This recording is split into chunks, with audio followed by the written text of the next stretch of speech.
Tutur Tinular. Tutur Tinular, sebuah sandiwara radio serial dengan latar belakang sejarah runtuhnya Singasari dan berdirinya Kerajaan Majapahit.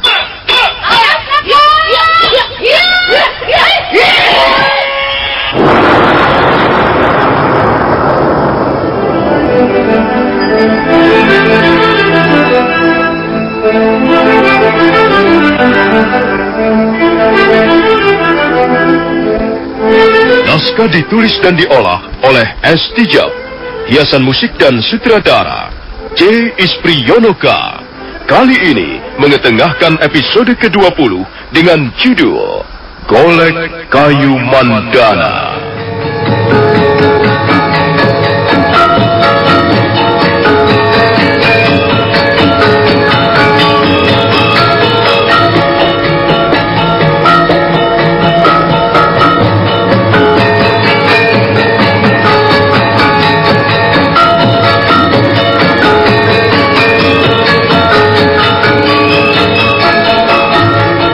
Dalam seri ke-577 ini didukung oleh para pemain Harry sebagai Rayuyu, Narto Bantul sebagai Rawedeng, Peggy Spaliama sebagai Wali Kadep, Eli Ermawati sebagai Mesin, Ferry Fadli sebagai Arya Kamandanu, dan Asdi Suhastra pembawa cerita. Selamat menikmati. Mari bicara soal balsem. Anda pasti tahu balpirik aromaterapi, bahkan sudah memakainya. Balpirik lavender, rose, atau jasmine. Dan Anda juga pasti tahu pencipta balsem aromaterapi adalah balpirik. Semua orang juga tahu balsem aromaterapi pertama teh ya balpirik ekstra wangi. Dan balpirik lavender juga efektif ngusir nyamuk. Balpirik ekstra wangi, panasnya kuat, aromaterapinya hebat, cocok untuk masuk angin, pusing dan pegal-pegal. Balpirik jasmine, balpirik rose, balpirik rose, balpirik lavender.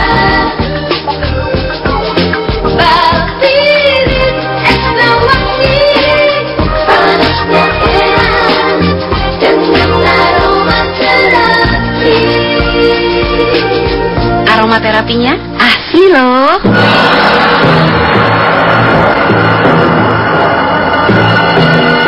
Orang-orang berkuda. Ternyata mereka adalah Rawedeng, Rayuyu, dan teman-temannya.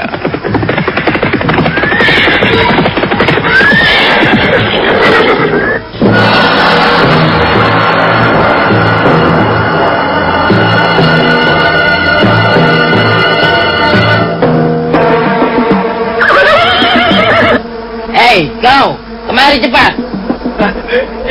Iya, Tuan prajurit. Ada apa, Tuan? Kalian pasti tahu sekarang ini sedang berhadapan dengan siapa? Ya, Tuan. Kami pastilah sedang berhadapan dengan prajurit-prajurit Majapahit. Kami hanya ingin tahu. Coba kalian jawab dengan jelas pertanyaanku ini. Apakah kalian melihat sebuah kereta kuda melewati jalanan ini? Iya, Tuan. Kami melihat.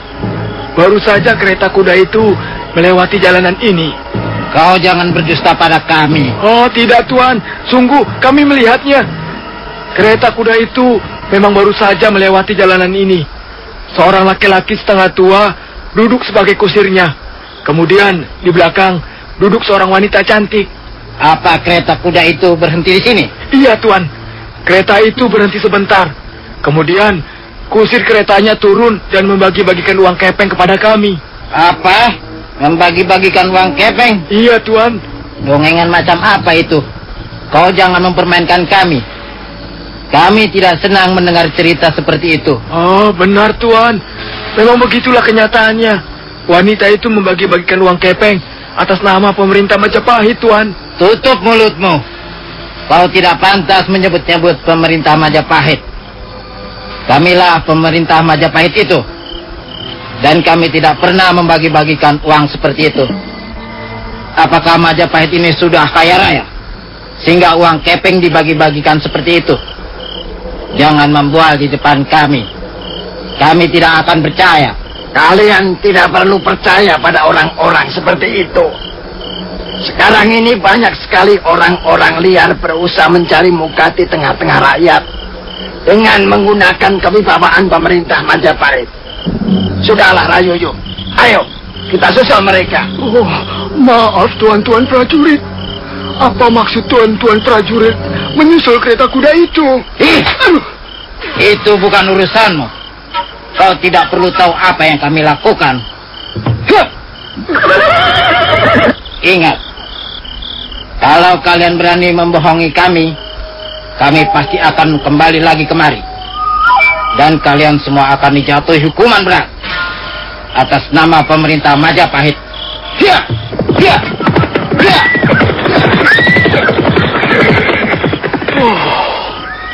Benarkah mereka itu prajurit-prajurit dari Majapahit? Aneh sekali. Kita sudah menjawab pertanyaan mereka dengan baik. Kita sudah berusaha untuk memperlakukan mereka dengan baik. Tapi mengapa sikap mereka seperti itu? Ya, semua mengatakan atas nama pemerintah Majapahit. Tapi mengapa berbeda sekali? Penunggang kereta itu tadi telah membagi-bagikan sejumlah uang kepeng kepada kita atas nama pemerintah Majapahit. Dan kita merasa bersyukur. Ya, setidak-tidaknya dalam beberapa hari ini kita bisa menyambung hidup. Lalu sekarang datang lagi serombongan orang. Mereka bertanya dengan kasar dan tidak sopan.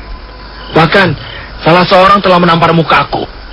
Dan mereka mengatakan juga atas nama pemerintah Majapahit. Jadi mana yang benar? Sudahlah, kita terima saja.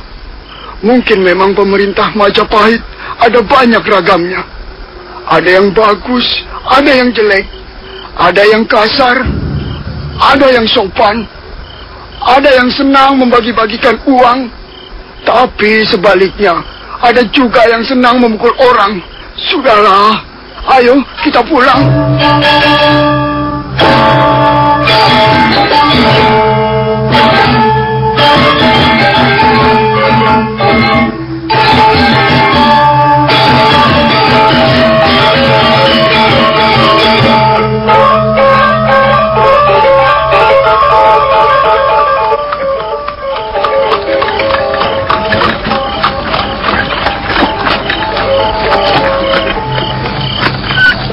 Ada apa, Nyai? Mengapa Nyai menyuruh berhenti? Kita tidak bisa langsung meneruskan perjalanan ke Pasuruan 1, Bapak Wali Kadep. Kita harus mencari tempat untuk istirahat malam ini. Benar, Nyai. Di depan ada sebuah desa kecil. Kita bisa mencari tempat penginapan di sana. Apakah desa itu masih jauh dari sini, Bapak Wali Kadep?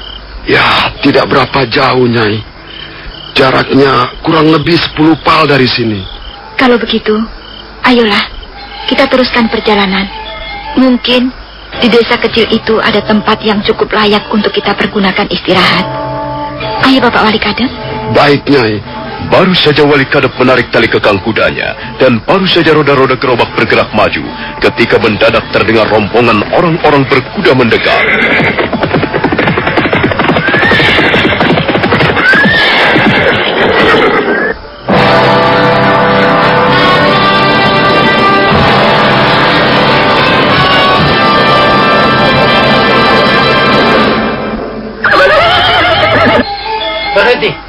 Berhenti dulu, Pak Kusir.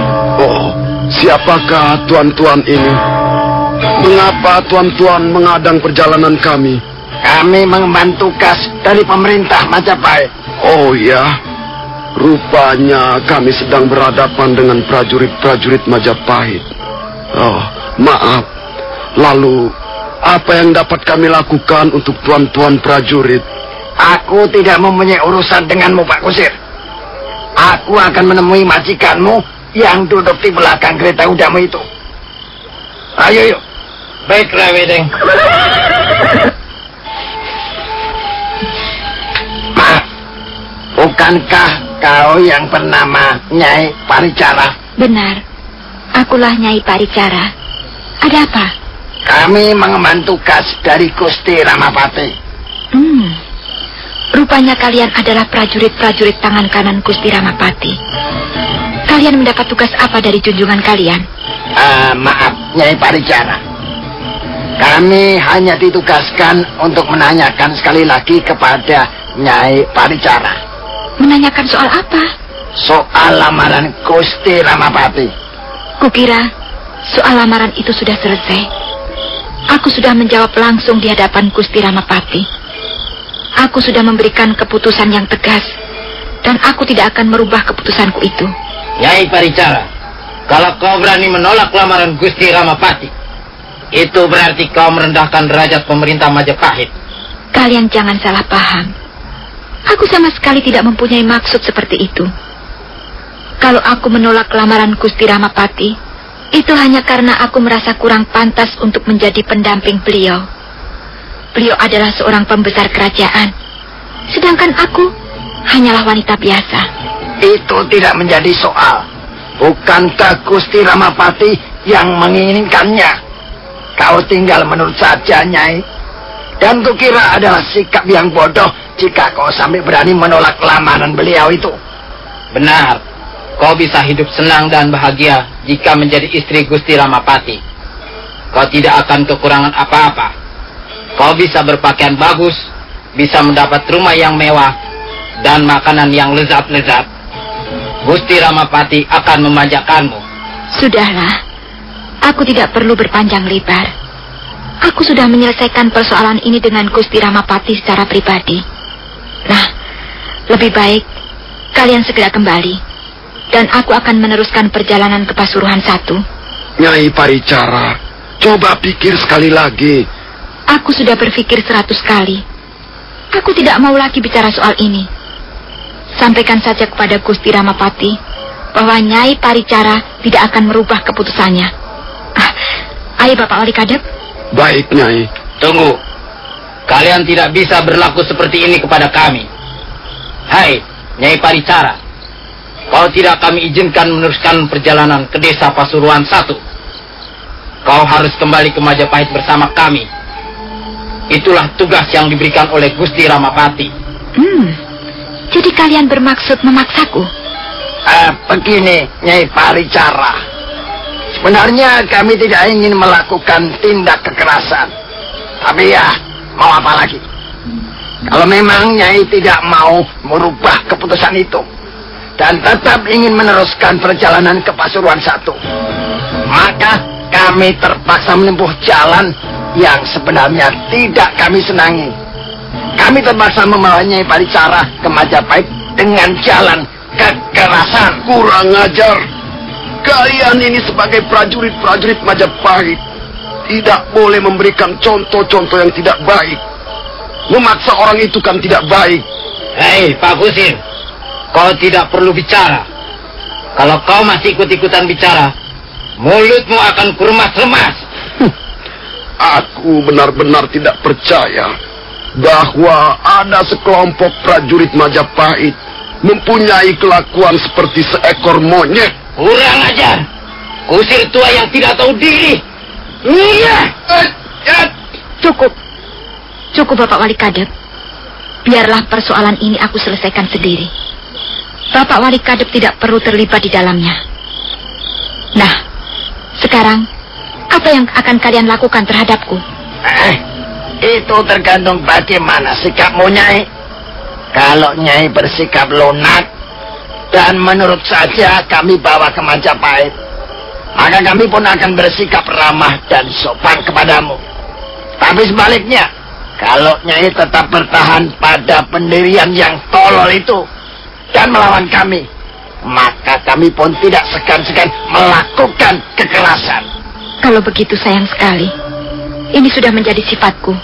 Aku tidak pernah merubah apa yang sudah kuyakini dalam hidupku. Jadi Nyai Paricara tetap menolak uluran tangan Gusti Ramapati. Iya. Katakan kepada Gusti Ramapati bahwa sebaiknya beliau berkaca dengan lebih baik. Aku benar-benar tidak senang melihat sikap laki-laki seperti junjunganmu itu. Kurang ajar. Kalau begitu, ayo Rawedeng. Ayo kawan-kawan. Kita sergap saja perempuan ini. Kita toh sudah diberi wenang oleh Gusti Ramapati.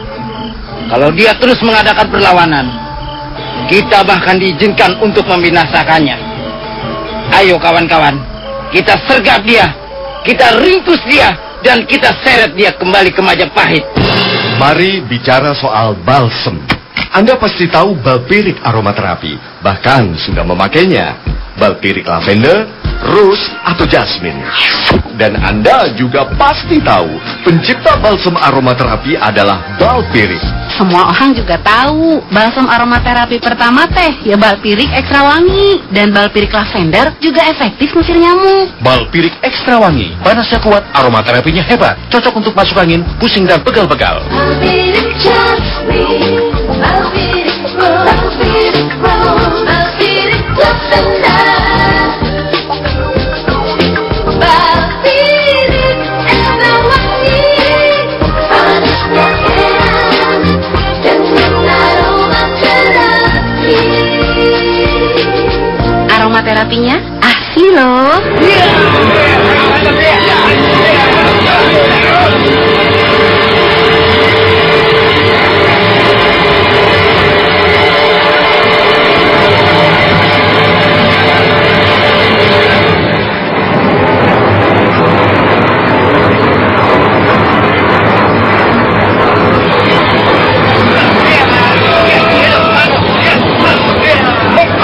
Rawedeng, Rayuyu dan teman-temannya dengan dibantu beberapa orang prajurit Majapahit segera menyergap Mesin.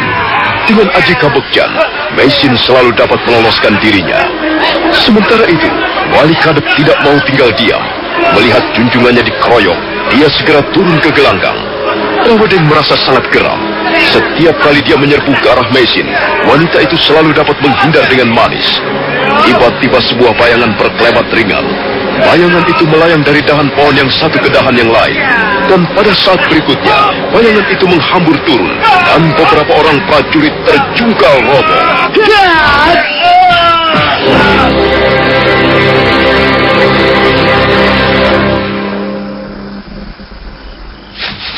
Tunggu, hentikan dulu. Kurang ajar. Rupanya ada orang sengaja ingin melibatkan diri. Benar, Rawedeng. Aku melihat sebuah bayangan melompat dari pohon. Kemudian memukul roboh dua orang prajurit kita. Tapi mana orangnya? Setan alas. Hai Demit Hutan Tarik, keluarlah. Jangan berkelahi seperti siluman. Keluarlah. Tunjukkan batang hidungmu. Jangan kau kira kami gentar karena kau dapat bergerak secepat angin. Keparat! Dia mau mempermain-mainkan kita, Rawedeng. Hei, keluar! Keluar dari tempat persembunyianmu. Hadapilah kami prajurit-prajurit Majapahit. Pada saat itu, beberapa orang prajurit Majapahit berusaha untuk mendekati Mesin. Dan saat berikutnya, sebuah bayangan kembali berkelebat ringan.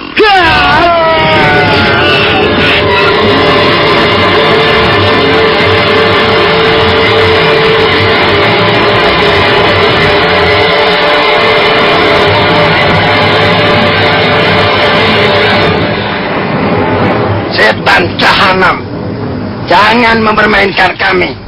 Ayo, tunjukkan mukamu. Kalau kau benar-benar seorang pendekar sejati, jangan main bokong seperti itu. Ayo keluar, hadapilah kami. Sepi, tak ada jawaban sepatah kata pun. Hanya angin dingin menerpa pohon-pohon besar di tepian hutan tarik. Rawedeng memberikan isyarat kepada dua orang prajurit untuk menyergap Mesin dari belakang. Tapi pada saat itulah bayangan itu kembali berkelebat ringan.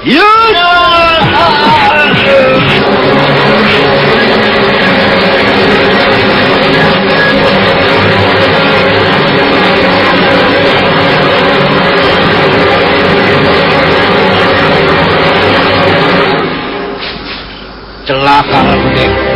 Jangan-jangan kita benar-benar berhadapan dengan siluman hutan tarik. Lihat, 6 orang prajurit kita sudah roboh.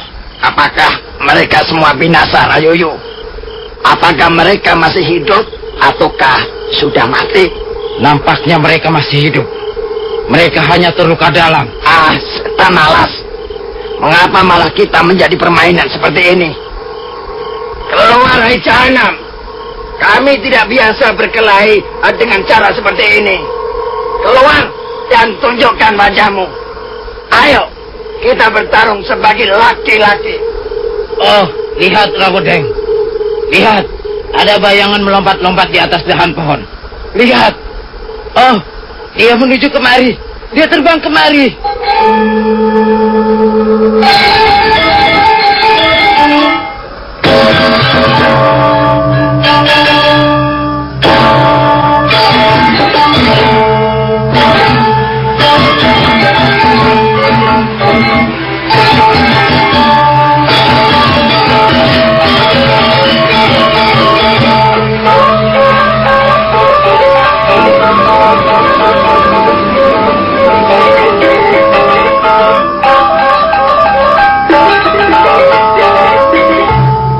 Rawedeng, Rayuyu, dan beberapa orang prajurit Majapahit segera menarik mundur kakinya selangkah. Di hadapan mereka sekarang sudah berdiri sesosok tubuh manusia. Sesosok tubuh yang tegap perkasa. Sebagian wajahnya diterpa oleh cahaya bulan yang menyelinap di balik pohon-pohon hutan tarik. Wajah itu kelihatan sangat angker. Untuk sesaat lamanya suasana menjadi sunyi senyap. Mari bicara soal balsem. Anda pasti tahu balpirik aromaterapi, bahkan sudah memakainya.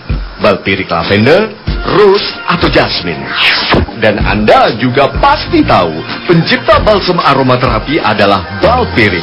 Semua orang juga tahu balsam aromaterapi pertama teh ya balpirik ekstra wangi, dan balpirik lavender juga efektif ngusir nyamuk. Balpirik ekstra wangi, panasnya kuat, aromaterapinya hebat, cocok untuk masuk angin, pusing dan pegal-pegal. Balpirik jasmine, balpirik rose, balpirik rose, balpirik lavender.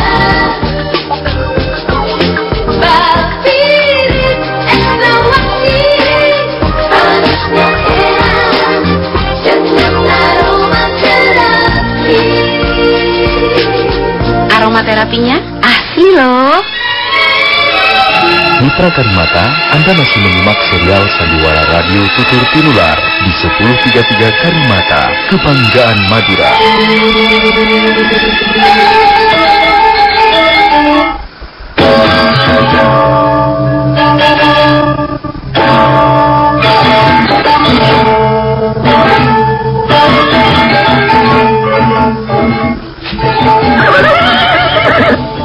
Rawedeng, Rayuyu, dan teman-temannya, dan beberapa orang prajurit Majapahit buru-buru menarik kakinya selangkah ke belakang.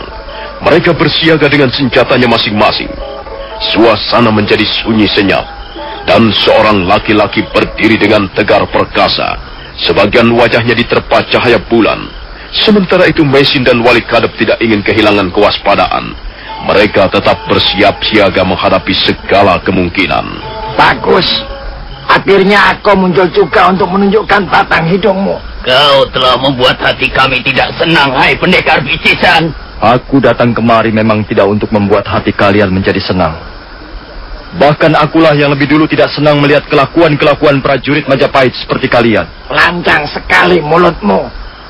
Kau sudah merobohkan beberapa orang prajurit kami.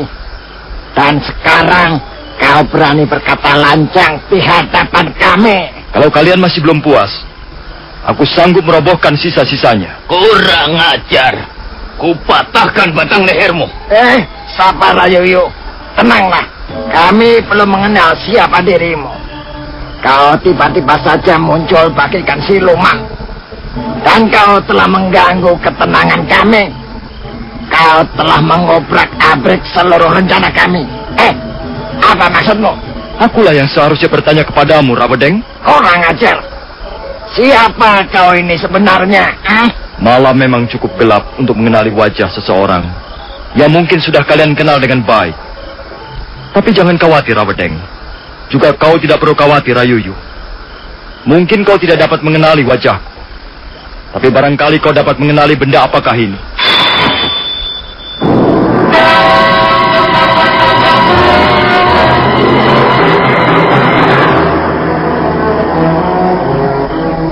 Rawedeng, Rayuyu, dan prajurit-prajurit Majapahit yang lain terbelalak matanya lebar-lebar.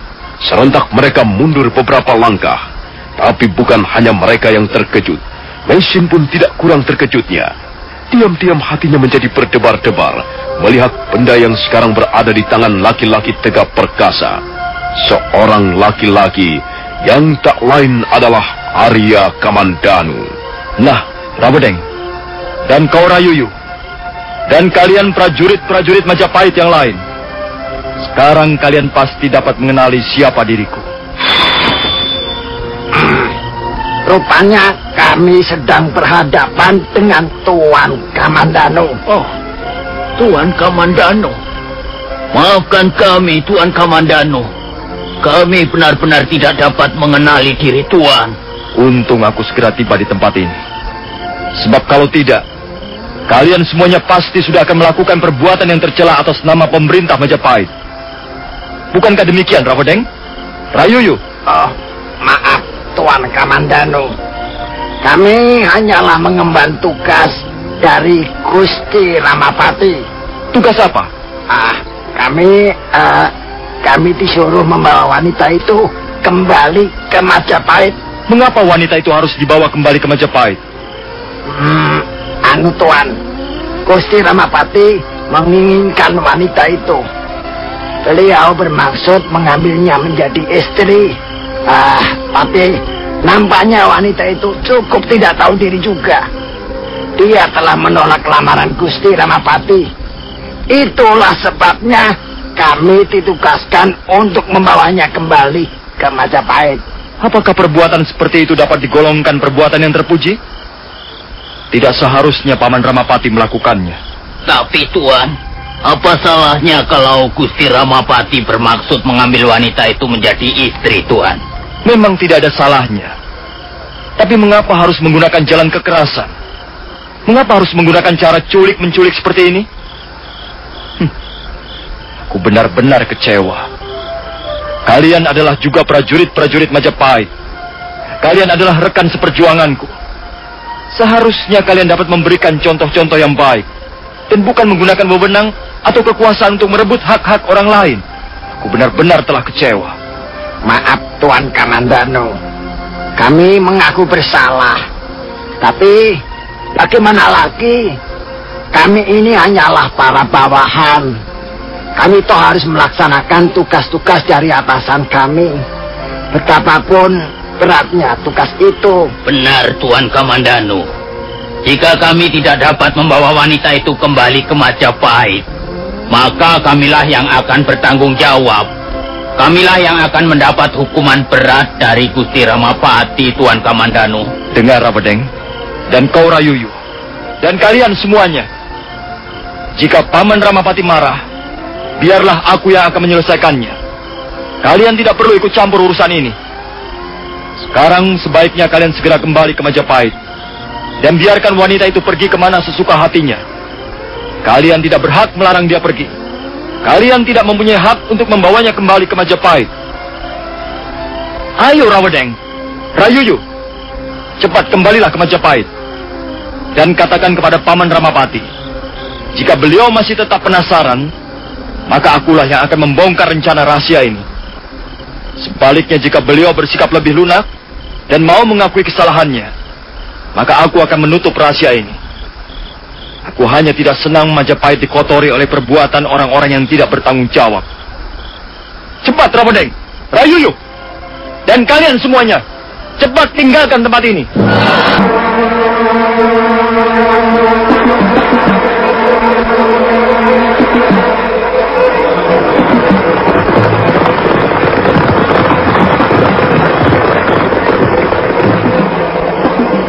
Terima kasih Tuhan.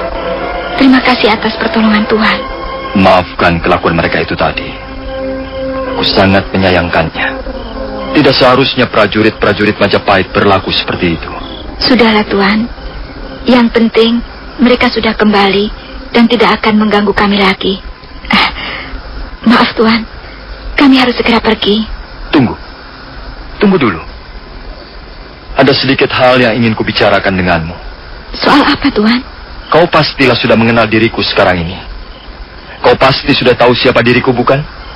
Tuhan pastilah Panglima Arya Kamandanu yang terkenal itu. Nama Tuhan memang sangat harum. Nama Tuhan banyak dikenal sampai ke pelosok-pelosok desa yang jauh. Jika orang menyebut nama Tuhan, maka seolah-olah negeri ini sudah aman sentosa, makmur, dan sejahtera untuk selama-lamanya. Bukan itu yang ingin kubicarakan denganmu. Aku ingin tahu siapa kau ini sebenarnya. Nama saya Nyai Paricara. Saya tinggal di Desa Pasuruan 1, Tuan. Nyai Paricara. Nyai Paricara. Benarkah namamu Nyai Paricara? Benar, Tuan. Untuk apa saya membohongi Tuan Kamandanu? Kalau tidak percaya, Tuan bisa bertanya kepada Bapak Wali Kadep. Memang benar, Tuan. Dialah Nyai Paricara. Dialah seorang tabib yang terkenal di daerah Pasuruan 1 dan sekitarnya. Dialah Nyai Paricara. Apakah kau tidak mempunyai nama yang lain? Maksudku sebelum kau menggunakan nama Nyai Paricara, apakah kau tidak mempunyai nama yang lain? Tidak, Tuan. Memang itulah nama saya. Itulah nama yang diberikan oleh almarhum orang tua angkat saya, Nyai Paricara. Saya tidak mempunyai nama yang lain lagi. Aku tidak percaya. Aku dapat melihat sosok tubuhmu dan raut wajahmu. Semuanya tidak menunjukkan sebagai ciri-ciri wanita pribumi. Apakah kau berasal dari negeri asing? Iya, Tuan. Saya memang mempunyai darah keturunan asing. Mungkin kakek saya atau nenek saya berasal dari negeri seberang lautan. Tapi saya tinggal di Desa Pasuruan 1 sejak lahir. Benar kau tinggal di Pasuruan 1 sejak lahir? Benar, Tuan. Tuan boleh percaya, boleh tidak. Tapi saya sudah mengatakan yang sebenarnya. Saya memang warga Pasuruan 1 semenjak dilahirkan. Maaf, Tuan Panglima. Saya tidak bisa lama-lama berada di tempat ini. Saya harus segera mencari tempat untuk menginap. Besok pagi, saya harus meneruskan perjalanan ke Pasuruan 1. Maaf, Tuan. Sekali lagi, saya ucapkan terima kasih atas pertolongan Tuan. Ayo, Bapak Wali Kadep. Baik, Nyai. Mesin segera melangkah menghampiri kereta kuda. Wali Kadep sudah lebih dulu naik ke atas kereta. Arya Kamandanu masih berdiri tegap. Dia seperti orang kebingungan. Dia hanya melihat saja ketika roda-roda kereta bergerak perlahan-lahan, semakin lama semakin jauh.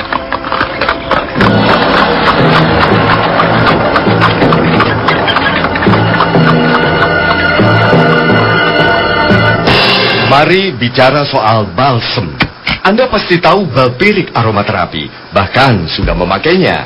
Balpirik lavender, rose, atau jasmine. Dan Anda juga pasti tahu pencipta balsem aromaterapi adalah balpirik. Semua orang juga tahu balsam aromaterapi pertama teh ya balpirik ekstra wangi, dan balpirik lavender juga efektif ngusir nyamuk. Balpirik ekstra wangi, panasnya kuat, aromaterapinya hebat, cocok untuk masuk angin, pusing dan pegal-pegal. Balpirik jasmine, balpirik rose, balpirik rose, balpirik lavender. Balpirik ekstra wangi, panasnya heran dengan aromaterapi. Aromaterapinya asli loh.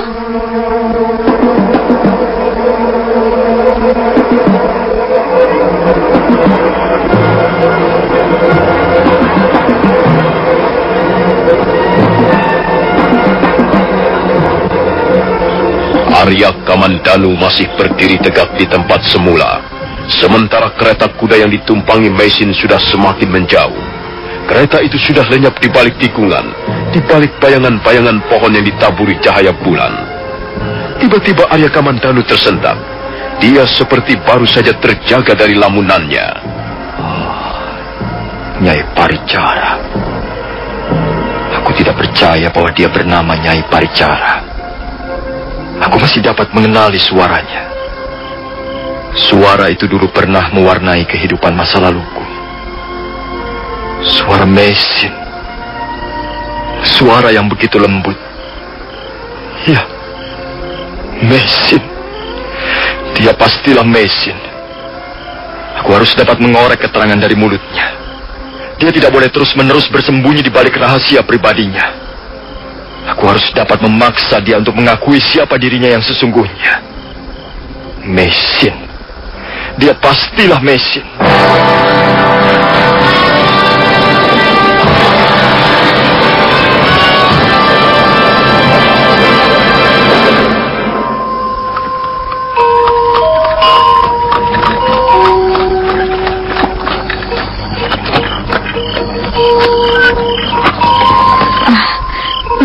nanti, Bapak Wali Kadep? Lihatlah, Nyai. Bukankah dia Tuanku Panglima Arya Kamandanu? Lihatlah, beliau menghadang perjalanan kita. Tenanglah, Bapak Wali Kadep. Biarlah aku yang akan menghadapinya. Meisin segera turun dari keretanya, dan Arya Kamandanu buru-buru menghampirinya. Mereka sudah berdiri berhadap-hadapan. Ada apa, Tuan Kamandanu? Mengapa Tuan menghadang jalan saya? Maaf, Nyai Paricara. Aku terpaksa mengganggu perjalananmu. Tuan harus berlaku adil kepada kami. Kami harus segera memperoleh tempat untuk menginap malam ini. Besok pagi, kami harus menempuh perjalanan yang cukup jauh menuju Pasuruan 1. Kami membutuhkan istirahat, Tuan. Nyai Paricara, maafkan kelakuanku ini. Tapi aku masih penasaran. Aku ingin menceritakan sesuatu kepadamu. Setelah itu kau boleh meneruskan perjalanan. Cerita mengenai apakah, Tuan? Cerita mengenai sejarah masa laluku. Cerita yang sangat pribadi. Kumohon kau sudi mendengarkannya barang sejenak. Saya dapat melihat Tuan Kamandanu sedang gelisah. Silakan, Tuan. Siapa tahu cerita itu nanti akan dapat meringankan beban di hati Tuan. Silakan bercerita. Saya akan dengan senang hati mendengarnya. Terima kasih, Nyai Paricara. Saya pernah mengenal seorang wanita asing. Bukan. Saya bukan hanya sekedar mengenalnya. Tapi wanita itu telah mengisi sebagian besar dari kehidupan masa lalu saya. Arya Kamandanu lalu menceritakan riwayat hidupnya bersama Meisin, bekas istrinya yang tiba-tiba lenyap bagaikan ditelan bumi. Semenjak peristiwa lenyapnya Meisin, Arya Kamandanu hidup bagaikan di tengah bayang-bayang. Hidup penuh ketidakpastian, hidup penuh dengan harapan yang hampa. Dan dia terus berusaha untuk menemukan istrinya yang hilang. Sampai suatu ketika, dia merasa putus asa, dan akhirnya dia memutuskan untuk mengawini Sakawuni. Meisin mendengarkan cerita yang dituturkan Arya Kamandanu dengan hati yang pedih. Diam-diam hatinya menangis pedih. Matanya berkaca-kaca. Untung suasana agak gelap, sehingga Meisin dapat menyembunyikan kepedihan hatinya. Sungguh mengenaskan cerita yang baru saja Tuan tuturkan kepada saya. Lalu, bagaimana sekarang, Tuan? Maksud saya, bagaimana nasib wanita yang bernama Meisin itu? Aku tidak pernah bertemu dengannya lagi.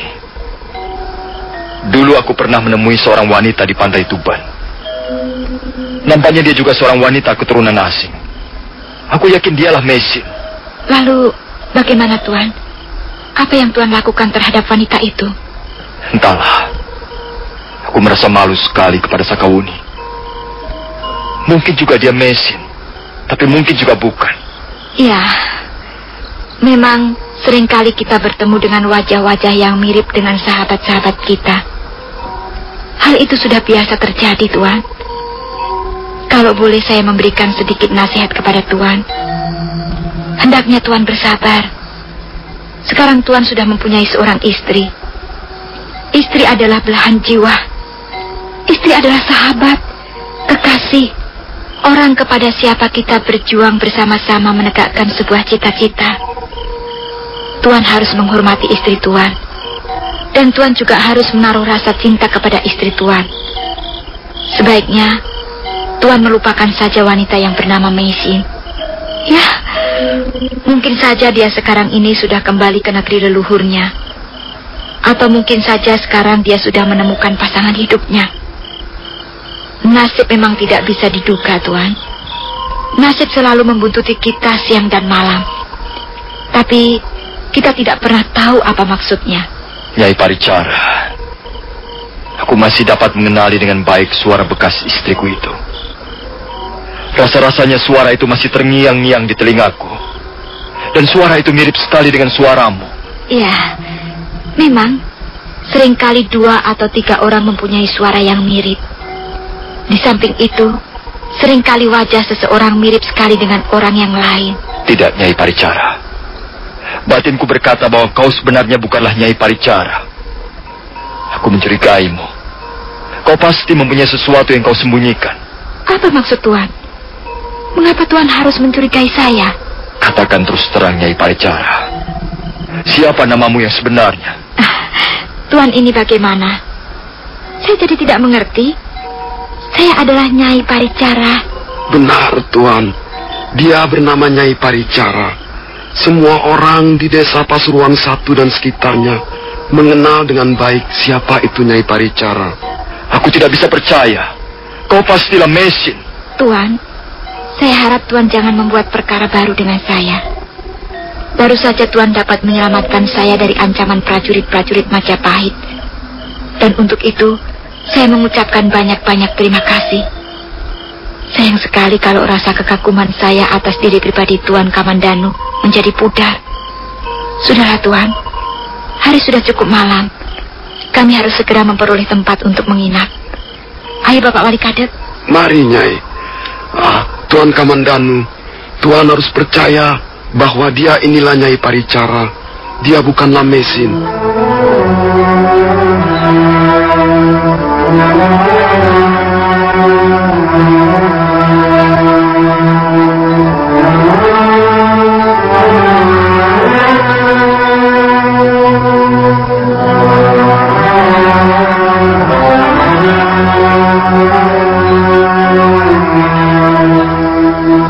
Kembali mesin naik ke atas kereta. Arya Kamandanu masih berdiri penasaran ketika kereta itu bergerak menjauh. Nah, saudara pendengar, bagaimanakah kisah selanjutnya?